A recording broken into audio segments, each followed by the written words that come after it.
The sincere love of Michal.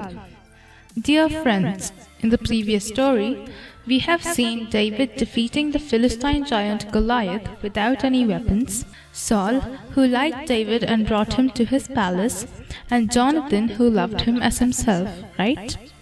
In today's story, we will see how David got on in the palace. After the death of Goliath, the Israelite army killed many of the Philistines, and the rest of them fled, and they returned and plundered the Philistine camp. Saul and David returned to Israel victoriously. Women came out from all the towns of Israel to meet them, with singing and dancing, with joyful songs and with tambourines and lutes. That beautiful sight was pleasing to Saul's eyes, but their song wasn't as pleasing to his ears. This is how that went. Saul has slain his thousands, and David his 10,000s. Saul has slain his thousands, and David his 10,000s. This made Saul very angry. Saul eyed David from that day on. Even though David knew that Saul did not like him, David never opposed Saul nor considered him an enemy. Neither did David feel pride in being anointed as king of Israel. David continued to do everything Saul assigned him faithfully. Not only that, every time the evil spirit would come on Saul, David would take his harp and play. Saul was afraid of David because the Lord was with him and departed from Saul. So Saul removed him from his presence and made him a commander of thousands. Behind that he had a plan. Saul thought that by fighting the king's battles as a commander of thousands, David would die at the hand of their enemies. But David had success in all his undertakings, for the Lord was with him. And when Saul saw that, he stood in fearful awe of him. But all the people loved David. Then Saul said to David that he would give his elder daughter Merab to David as wife. In return, he only has to be valiant for him and fight the Lord's battles. Even then, Saul's intentions were evil. But David refrained from that, saying that he is not worthy to be the king's son-in-law. At that time, when his plans kept failing, Saul found out that his younger daughter, Michal, loved David. Saul liked this. Thinking that he could make his daughter a snare and trap David, Saul spoke to David a second time and told him to become his son-in-law.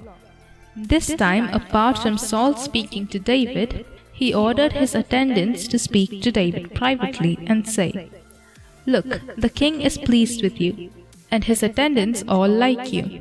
Now become his son-in-law." But David's reply was the same. He felt that he was unworthy to be the king's son-in-law. Saul's servant told him what David had said. Saul told David that he wants no other bride price than 100 Philistine foreskins. Here too, Saul's intention was to have David fall by the hands of the Philistines. In that time, as women were considered wealth, it was the groom who had to give money to the bride's father to get the woman. When David heard this, he decided to marry Michal.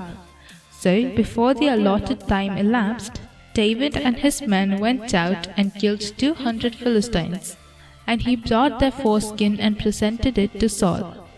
Then Saul gave his daughter Michal to him in marriage.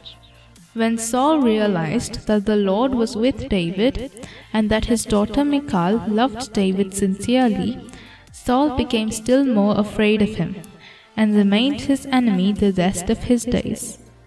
But David did not see Saul as an enemy, so David led Saul's battles.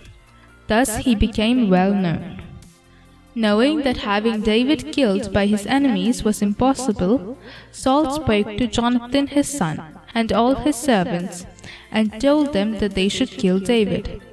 But Jonathan turned Saul away from his decision by reminding him of all the good things that David had done for Israel. Thus one day the evil spirit came upon Saul. At that time Saul was sitting in his house with a spear in his hand. David was playing his harp. Saul sought to pin David to the wall with the spear. David eluded Saul and escaped that night. Saul sent messengers to David's house to kill him. But Michal led David down through the window and he escaped. Michal took an image and laid it on the bed and covered it with clothes, and told the messengers that David was sick.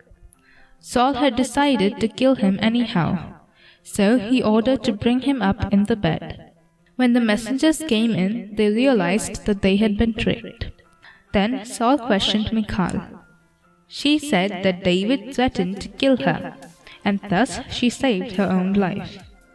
David fled and came to Samuel at Ramah. When Samuel learned of what happened, he took David and went to Naioth. When Saul heard that they were there, he sent messengers to kill David, but they were not able to do it. Eventually Saul himself went to kill David, but David fled from there and came back to Jonathan. David asked Jonathan to inform him of his father's firm decision, and hid in a field.